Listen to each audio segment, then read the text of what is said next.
A podcast? Did your radio show get canceled?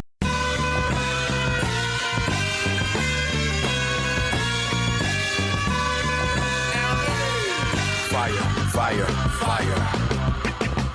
Low down and filthy, but the discipline is on point. Schooled myself, made my own dojo. A cold flow with the whole dose of soul. Maintain composure, even in theory. An anomaly, properties undiscernible to mere. This week on the $1 Million Plan, we talk to someone who hopefully is on the verge of retirement. We're going to see, is it possible for this gentleman to walk away from his job on January of 2018?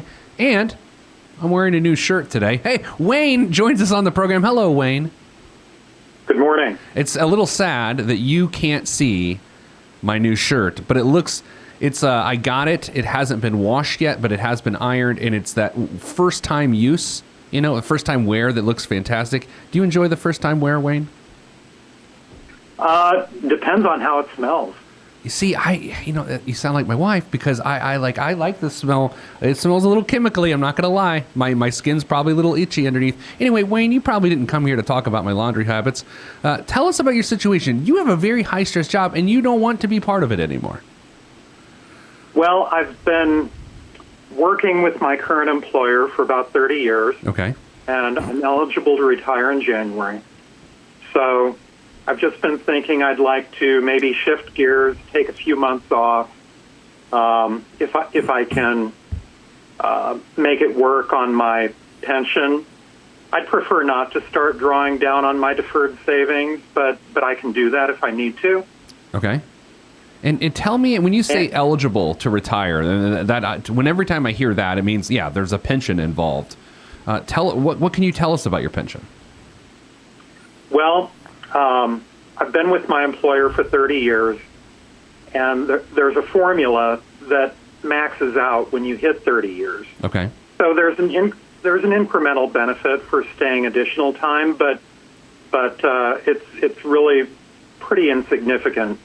So I'm kind of thinking at 56, maybe I'd like to just take a step back, regroup, and figure out what I want to do next and not have to worry about paying the bills. You know what? I always think these situations boils down to what are you currently living on? What's your current take-home pay? Not your gross pay, but your take-home pay. And then what is the take-home pay of the pension, plus whatever health care expenses you would need to deal with. So maybe we'll just start there. Your annual gross income is $107,000 a year, and that is yours alone. And so you share finances with someone. That person, how much do you share finances? You share household expenses, but beyond that, are you sharing bills and things? Help us understand. We share household expenses. We each deposit $2,800 a month into a household account. That covers things like mortgage, home maintenance, utilities, food, entertainment, pet expenses, insurance. But we keep separate accounts for other personal expenses. You've estimated, you sent us some, you did some work on this, which I appreciate, which, by the way, everyone who's considering retiring within the next 5 months should do the sort of work that you've done in preparation for us. You estimate that you would need approximately, $5,000 a month of retirement income pre-tax? Yes. Mm-hmm. And again, right now, your take-home pay after your retirement contributions of various forms, you're at $3,913 a month. Is there any reason to think the pension that you sent us you're somewhere in the $5,800 a month range? Is that right? Is there any reason to think you wouldn't net down to below $3,900, or where do you think you'll land? Well, my health insurance expenses will go up by about $450 a month. Okay. After I retire, and then there are some large expenses that periodically crop up. Home maintenance issues. I'm going to need a new air conditioner and furnace here in the next year, so that'll be significant.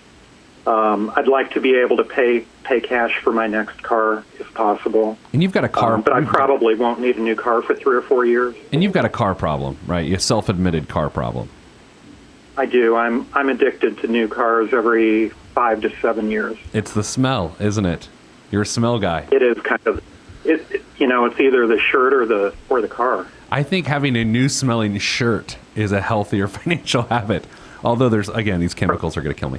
All right, so this is shaping up for me. What could go wrong retiring? You would be 50, still 56 or 57 when you retire in January of 18? By then I'll be 57. So what could conceivably go wrong? We're not even into your assets yet, into Social Security, but with your pension and health care costs alone, what could go wrong? Do you see anything weird? No, I really don't see anything weird, but I guess I've got friends telling me on one side that unless I want to permanently walk away from my career, I shouldn't quit my current job and retire unless I have another job lined up. So I'm kind of leery about just completely walking away and taking a few months off, even though that's what I'd like to do, and then trying to get back into the job market, even if I only want to do it on a part-time basis. But I mean, I've got additional financial goals down the road. I mean, like maybe eventually I'd like to get a vacation property. Okay. I'd like to do a lot of international travel after my partner retires in about 7 years. So I've got things that I would like to do in the future that are not currently in my budget. Yeah, let's address some of those things. First, let's start with the idea that your career is over if you walk away at age 57. By no means am I an expert on that topic, but I can say anecdotally, I can agree with some of your friends, right? This idea that to try to find employment in your late 50s, early 60s, that's pretty tough, especially if you don't have a job to keep going to, right? It's the old, it's always easier to look for a job when you already have a job sort of thing. Right. I think I would agree with that assessment. Again, anecdotal at best is my assessment there. Is it possible for you to take any sort of sabbatical from the current job that you're in since it's so high stress? No, that's really not an option for me in the current position. You also mentioned, this is sort of wacky, you have, based on unused vacation and sick time, you'll get paid out about $50,000 from your employer before taxes at retirement. That's amazing. I don't think I've ever seen one of those. Well, that's 30 years of unused sick time and about 10 weeks of unused vacation time. Is your area of expertise and what you do for a living now, is it something that's transferable to another gig directly, or some of those skills, or is it too specialized to then go into a different line of work? No, actually, I work in accounting, financial management. I do have a small side business preparing tax returns. So I think those are skills that are transferable. Would you do that? Would you just do like the whole tax season, go work at, whatever company and just prepare taxes just to make a little extra money in retirement? Can you see yourself doing that? Yeah, I could see myself doing that if I were able to find the right spot. So I am not worried about. Okay, so yeah, let's sort of hit the checklist here of items we need to get off the list. I'm not overly concerned with you then not being able to be reemployed, because if you're an accountant that can do taxes, you know what, you're going to find work relatively. I mean, let's be honest. Most tax preparers I know are 56 to 60 years old, so I think you're going to be okay there. It's an entire industry. The second thing I think we want to talk about then is those bigger financial goals of getting a vacation property. Oddly enough, my wife and I had this conversation this weekend about getting the idea of getting like a lakefront property somewhere, an idea that now my brain, Wayne, is trying to solve for my own situation to see if it's viable. With your situation, your partner's got roughly $1 million in retirement assets. You have roughly $400,000 in retirement assets. How do you see that conceivably working, or would you need more income for a longer period of time to make that work? To have a comfort level, I'd want to be able to pay cash for a property like that. Right. And I feel like I need to generate income for a few more years to accumulate that without dipping into what I've already saved. Yeah, I would agree with that. I mean, how much do you think you could earn a year upon retiring from your current gig? Do you think you could earn $50,000 a year for the next several years, or not that much? I think that's doable if I find the right spot, but I don't want to go from one high-pressure situation into another. Yeah. So I'd really like to find something either part-time or even seasonal full-time. That could be a possibility, too. What sort of vacation property home value are we talking here? Some people say vacation home, they mean $60,000. Others say it and they mean $600,000. What do you mean? I'm thinking a condo property in a large, probably like a large area. We live in the desert, and so we're thinking someplace to go during the summer when it's hot. It's a dry heat. Probably a condo in one of the northern states in a large metropolitan area. Okay. So maybe in the 250 to 300 range. Yeah, that's what I was thinking. Would be what we'd be thinking. So, could you say that you're going to work and make 50, net taxes out, make $3,000 a year or $3,000 a month for 4 or 5 years, and sort of use that money while you're taking your pension to, at that point, then try to purchase a home with cash and then some of your retirement assets? Is that a reasonable thing, or does that seem like a stretch?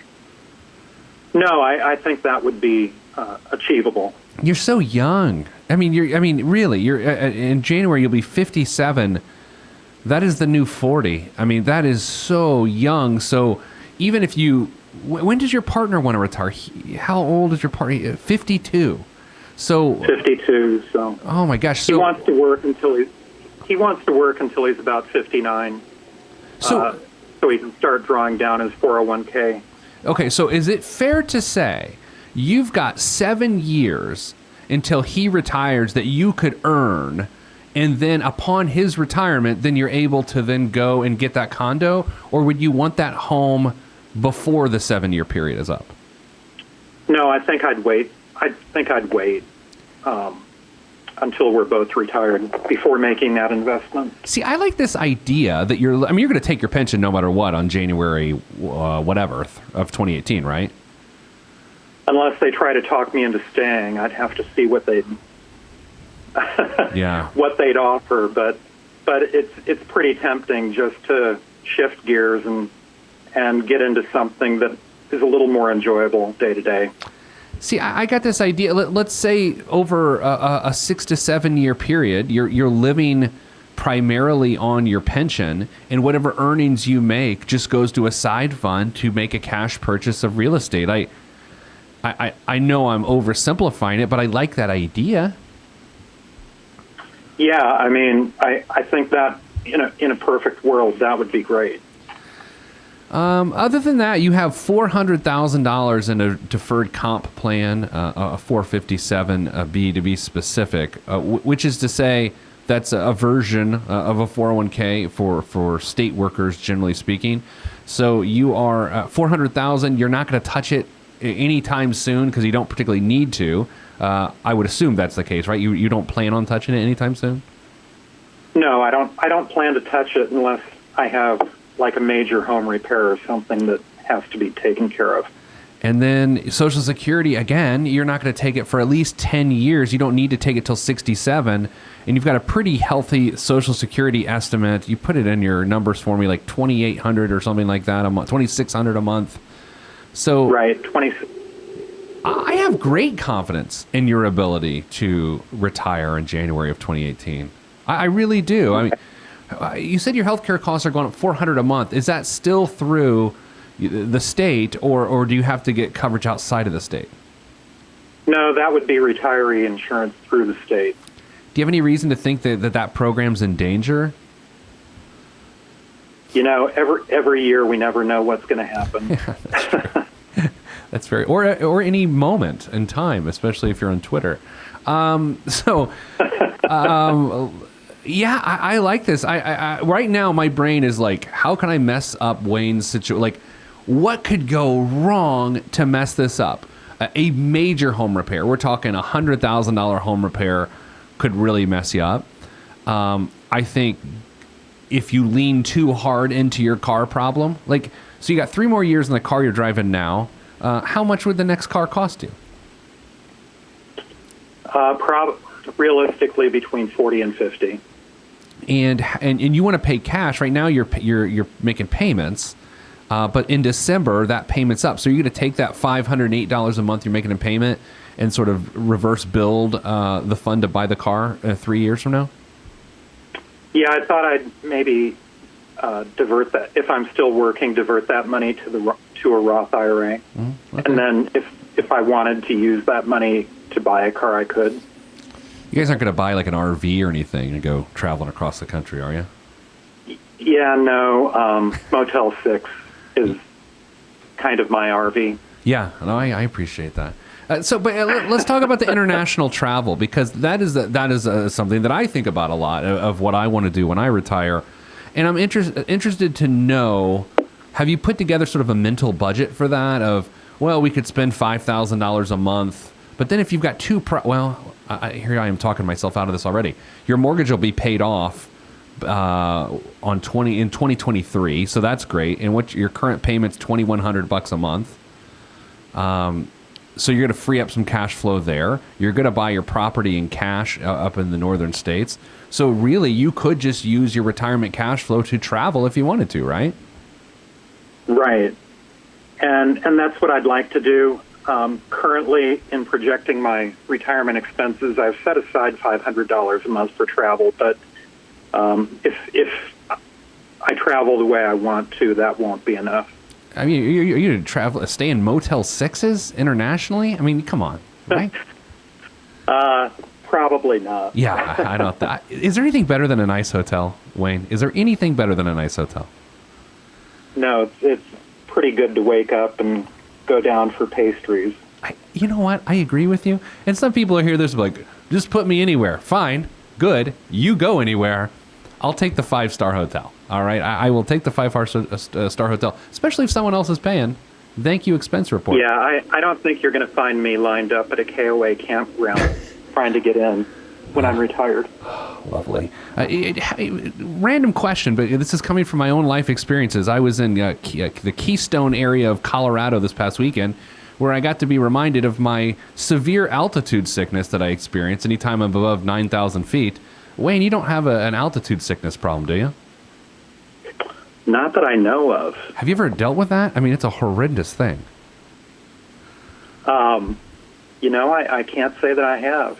I'm a pretty incapable person in many respects, but I feel physically incapable when I'm above 9,000 feet. Like I am at Weekend at Bernie's, like I'm Bernie Lomax, and they're just dragging me around. I'm kind of drawn to heights. I mean, I'm thinking about taking up skydiving. Oh, really? See, this is what I'm talking about. You're 56. Do you feel as young as you are? I mean, you're young. Are you in good shape? Are you like living your best life right now? I would say no, because of working full time. I mean, I feel good and try to stay in shape, but every day of the week is just consumed with work. So that's why I feel like it's time to make a change. Without getting too deep into what you do for a living, although I kind of feel like I already know, what's so stressful about it? Is it time demands in terms of the number of hours you work, or you have to hit crazy deadlines, or is it maybe what is it? Like, what is so stressful about what you do? I'm just curious. It's just a combination between time demands, political influences, administrative demands. It's just being, I guess one thing I'm really ready for a change from is being responsible for the work of others. Oh my gosh. Yeah, I can get down with that. I understand. I could really just enjoy a job where I'm responsible for myself and what I produce. The fruits of your own labor. You are to blame, both good and bad, all the time, right? Exactly. There's something great about. I mean, maybe that's why I'm my own boss. Like, I feel if something goes wrong, I don't view it as my employee's fault. I view it as my fault, and I like that because then I can solve it. Interesting. Now, I'm trying again, shooting holes in your situation here. Life insurance wise, how are you guys set up for that? Just the bare minimum for life insurance. We really don't have any people outside the house that we need to worry about. Sure. And then you're both pretty well funded individually, that if something happens to one of you, the other one can conceivably go on with the assets at hand and still live the intended retirement, right? Right. And we do both have long-term care insurance, too. Oh, that's great. And then are you listed as each other's beneficiaries in final documents such as wills and those sorts of things as well? Yeah, we've got our wills done, and all of the estate documents are in order. All right, so I'll be honest. I think you retire in January. I just don't. I can't see a situation here in which it makes sense to keep putting yourself through it. I mean, you've scrimped and you've saved and you've sacrificed to be in the moment you're in right now. Because here, and for those, I mean, there's more information that I have here that we haven't even talked about. You've got that 400-some thousand, but that by the time you went to tap it, if you needed to tap it, would be well in excess of 400,000, would be 500,000-600,000. You've got that huge Social Security benefit, and I say huge relative to the fact that you're going to take it at 67, maybe even 70, which takes pressure off of both your pension and your assets. You plan on working for part-time income. Your partner's got significant assets. Your house is going to be paid off within 6 or 7 years. Like, there's nothing bad about this. Retire, Wayne. Retire. So I do have a question. All right. What kind of an emergency fund should I have set aside? Because I've never had much of an emergency fund due to the fact that I like to spend money, number one, but also due to the fact that I've had a very steady and stable income, so I've never felt the urgency to save an emergency fund. Yeah, so there's a couple things here. Number one, I think your bigger issue isn't a matter of savings; it's defining what an emergency is, right? Like a sale at Saks Fifth Avenue turns out not an emergency, right? One of those deals. I would say that $50,000 that's coming in via your sick pay, I think that's a great fund for you to hang your hat on, as that is your emergency fund. I always like to see between $50,000 to $100,000 in retirement savings, true savings, not investments, but emergency fund savings. And that's if someone doesn't have a pension, right? Mm-hmm. Your pension is higher than your take-home pay now. So you talked about having a solid, nice income that was always your emergency fund. Wayne, as far as I can tell, that's going to continue to be the case. If you didn't have a pension, this is a completely different conversation. Mm-hmm. So no, I mean, okay. 50 grandish would be great. But here's the reality. You have a lot of different assets that you could tap into if you needed to. It's just how you define an emergency. I would also consider, before you retire, if you can, trying to get some of these things replaced. If you need a new furnace or air conditioner or whatever, and get those things replaced, so that you feel like you're doing it while you still have an earned income. Right. Well, I'm probably going to have to wait until I have whatever this next employment is going to be to help pay for that. Yeah. Because I don't see. I mean, my current cash flow, it's very tight. I mean, really, I am living from paycheck to paycheck because I put so much into my retirement savings account. And that's okay. I mean, that you're used to it, right? I mean, it's a little bit stressful, but you're used to it. Yeah, that doesn't bother me. Like, I'm not bothered by that in your situation. How much does your partner have an emergency fund, or is he a spender too? No, he has money set aside. Okay, so if in the case of a true emergency, you're good to go. Yeah, I'm not sure I'm able to pay the interest that I'd be stuck with on that, but I know how that goes. So yeah, no, I'm looking at this. before the call, Nicole and I, my producer, we're going through this, and I'm like, I'm looking for problems here, and I can't find any problems. You've got a 2.375% mortgage on a 10-year note, which was a ridiculously amazing decision that you made whenever you made that decision. That's great. So did you buy the place you're in now or refinance in 2013? No, we bought the house in 1998. Originally, it was on a 30-year mortgage. Then we went down to a 15-year. And then when rates dropped really, really low about 5 years ago, we went from the 15-year to the 10-year. Oh, it's so good. It's so good. Yeah, I want you to retire. I want you to have a picture taken of yourself saying goodbye to all your coworkers on the last day, and I want you to email it to me. That's all you have to do at this point. Okay, I think I can work that out. Congrats, man. Good job. And this is what I aspire to be in a situation like you're in, and I think everyone who listens or watches this show is in the same boat. We want to put in the work so we can make the decision that you're about to make. Well, it's nice to get the affirmation because you spent 30 years working at a job and saving for something, and then the time comes, and it's kind of like, am I really ready? Can I really do this? Yeah. I mean, is this real? I'm sure it doesn't even feel real. You might feel like a 28-year-old man, as far as I know, but financially, you're ready to go, dude. Great job. Great. Thank you. Awesome. Well, send us a picture. We want it, and we're not going to post it because that would defeat the whole purpose of anonymity. But anyway, I want to see it. Best of luck, and if you need anything, just let us know. Great. Thank you very much. I really appreciate you taking a look at it. My pleasure. All right, well, that's it for this week's episode, the new shirt episode. Turns out we're recording back-to-back episodes, so I'm wearing this shirt in the next episode. But I might roll up the sleeves, give it a different look. I don't know if we'll have time. That's it for this week. Man, I want to hang out with Wayne. His dogs. He said he was worried about his dogs barking during the show, and he was going to have to stop taping, but they never barked. Who knew? All right, that's it. I'm Pete the Planner. Peace.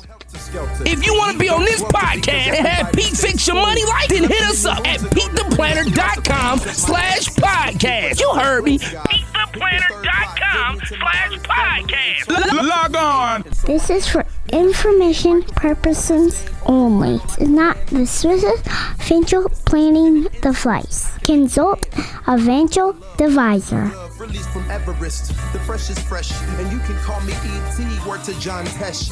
Let me bless this harmonic presentation. It's amazing, so amazing. I'm the reason. Salutations, I bring you love, trying greetings from a faraway land. I am the sole controller. Put the remote down and let me take control. You're now a part of my zone, so enjoy yourself. Love Tron can restore your health. I bring you greetings, salutations. How you doing? And is that how y'all say it? The tinkling of the keys is an homage to the little star. I sojourn over poetic descriptions of sound and travel to my other world. Out of this world, spaceship on my arm took me home, fueled by the ink and the megabytes and the hypertext transfer protocol, stronger than the Skynet and the Terminator. I push faders into warp speed, glide with ease, creating a breeze they call a black hole. Event horizon, no rear view concerns. This I adjourn, and beats I burn.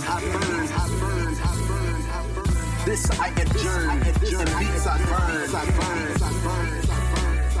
Salutations, I bring you love, trying greetings from a faraway land. I am the sole controller. Put the remote down and let me take control. You're now a part of my zone, so enjoy yourself.